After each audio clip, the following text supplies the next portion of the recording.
अस्सलाम welcome to pharma inform. बहुत से लोगों को जो कि फार्मास्यूटिकल इंडस्ट्रीज में काम कर रहे होते हैं या काम करना चाहते हैं तो उनको नहीं पता होता कि स्टोर्स क्या होते हैं और स्टोर की टाइप्स कितनी होती है। मीन FGS क्या होता है, RMS क्या होता है, PMS क्या होता है। तो आज की वीडियो में हम डिटेल से डिस्कस करेंगे कि स्टोर्स कितनी तरह के होते हैं फार्मास्यूटिकल इंडस्ट्रीज में, ये किस लिए यूज किए जाते हैं, RMS किसका एब्रीवेशन होता है, यहाँ पे कौन कौन सी एक्टिविटीज परफॉर्म की जाती है, PMS क्या होता है, यहाँ पे कौन कौन सी एक्टिविटीज परफॉर्म की जाती हैं, और FGS क्या होता है और यहाँ पे कौन कौन सी एक्टिविटीज को परफॉर्म किया जाता है। चैनल पे नए हैं तो चैनल को सब्सक्राइब करें और स्टार्ट करते हैं अपनी वीडियो को।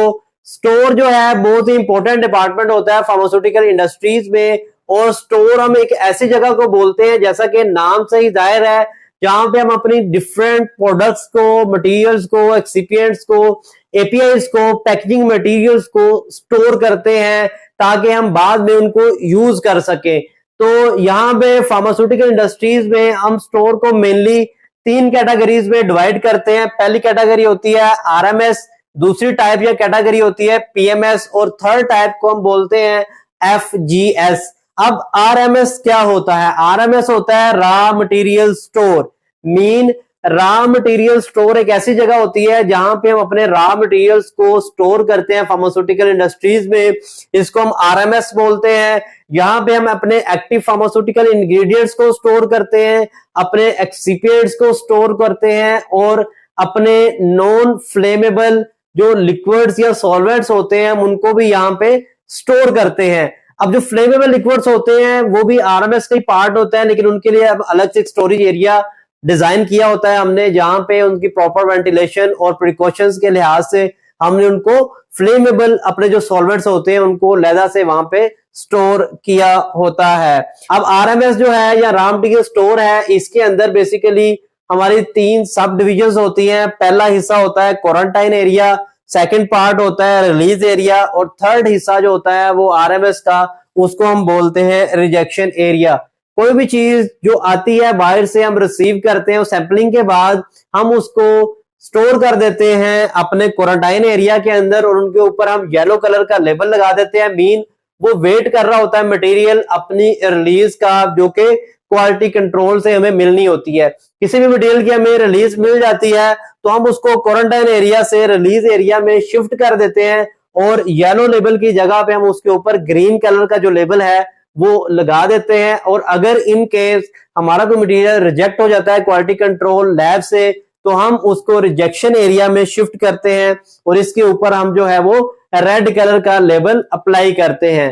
तो उम्मीद है आपको जो ब्रीफ ओवरव्यू होगा RMS का वो मिल गया होगा। एक ऐसी जगह जहां हम अपने सारे एक्टिव फार्मास्यूटिकल इंग्रेडिएंट्स को, एक्सिपिएंट्स को स्टोर करते हैं, उनके रिलीज स्टेटस के अकॉर्डिंग हमने डिफरेंट इसके अंदर सब डिविजन्स बनाई होती हैं। क्वारंटाइन होता है, रिलीज एरिया होता है, रिजेक्शन एरिया होता है। तो इस सारे स्पेस को या प्लेस को हम बोलते हैं RMS। अब RMS में मेनली हम कौन सी एक्टिविटी परफॉर्म कर रहे होते हैं? जो सबसे इंपॉर्टेंट एक्टिविटी होती है बैच डिस्पेंसिंग की। मीन के हमारे जो रेसिपी है उसके अकॉर्डिंग हमारे बैच के अंदर कौन कौन से मटेरियल जाने हैं और कितनी कितनी क्वांटिटी में जाने हैं, उनकी जो डिस्पेंसिंग का प्रोसीजर होता है वो हम रॉ मटेरियल स्टोर में डिस्पेंसिंग एरिया के अंदर परफॉर्म करते हैं। और जब हमारा बैच डिस्पेंस हो जाता है तो उसको हम पोस्ट डिस्पेंसिंग एरिया में स्टोर कर देते हैं, जो रॉ मटेरियल के अंदर ही हमारा एक पोर्शन होता है और वहां से हम इस बैच को डिलीवर करते हैं प्रोडक्शन डिपार्टमेंट को। ये ब्रीफ ओवरव्यू आपको बहुत हेल्प आउट करेगा, उम्मीद है समझने में कि रॉ मटेरियल स्टोर क्या होता है। अब इसी तरह हम देखते हैं PMS क्या होता है। PMS होता है पैकेजिंग मटेरियल स्टोर। यहाँ में आप अपने पैकेजिंग मटेरियल्स को स्टोर करते हैं। पैकेजिंग मटेरियल आपको पता है 3 तरह के होते हैं, प्राइमरी, सेकेंडरी और टर्शरी। तो हम अपने सारे मटेरियल जो होते हैं, पैकेजिंग प्राइमरी हो चाहे सेकेंडरी हो या चाहे टर्शरी हो, उनको PMS के अंदर स्टोर करते हैं। अगर आपने एग्जांपल लेनी हो तो इसमें foils, cottons, shells, tubes, vials, shippers, ये सारी चीजें जो हम अपने पैकेजिंग मटेरियल स्टोर के अंदर इनको स्टोर कर रहे होते हैं। इसकी भी 3 सब डिविजन होती हैं, quarantine area, release area, rejection area.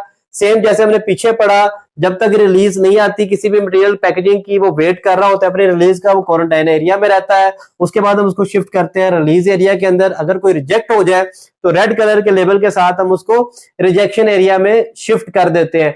जैसा कि रॉ मटेरियल स्टोर में हम एक्टिविटीज परफॉर्म करते थे डिस्पेंसिंग की, जिसमें रॉ मटेरियल्स और एपीआईज को डिस्पेंस किया जाता है, मीन एक्सिपिएंट और एपीआईज को या सॉल्वेंट्स को। तो पैकेजिंग मटेरियल स्टोर के अंदर भी हम डिस्पेंसिंग की एक्टिविटी को परफॉर्म करते हैं, पर यहाँ पे हम पैकेजिंग मटेरियल्स को डिस्पेंस करते हैं और बाद में इसको डिलीवर करते हैं ब्लिस्टरिंग या पैकेजिंग एरिया के अंदर for the blistering and packaging.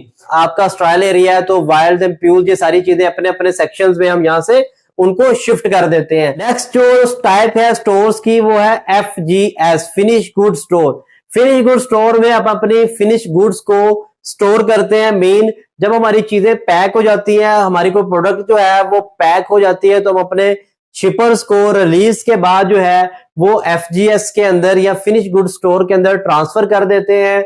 यहाँ पे हमारी जो प्रोडक्ट्स हैं वो फिनिश स्टेट के अंदर होती हैं और यहाँ से हम इसको डिस्पैच करते हैं मार्केट के अंदर। उम्मीद है आपको छोटी सी वीडियो से समझ आ गई होगी कि हमारे रॉ मटेरियल स्टोर क्या होते हैं, पैकेजिंग मटेरियल स्टोर क्या होते हैं, फिनिश गुड स्टोर क्या होते हैं।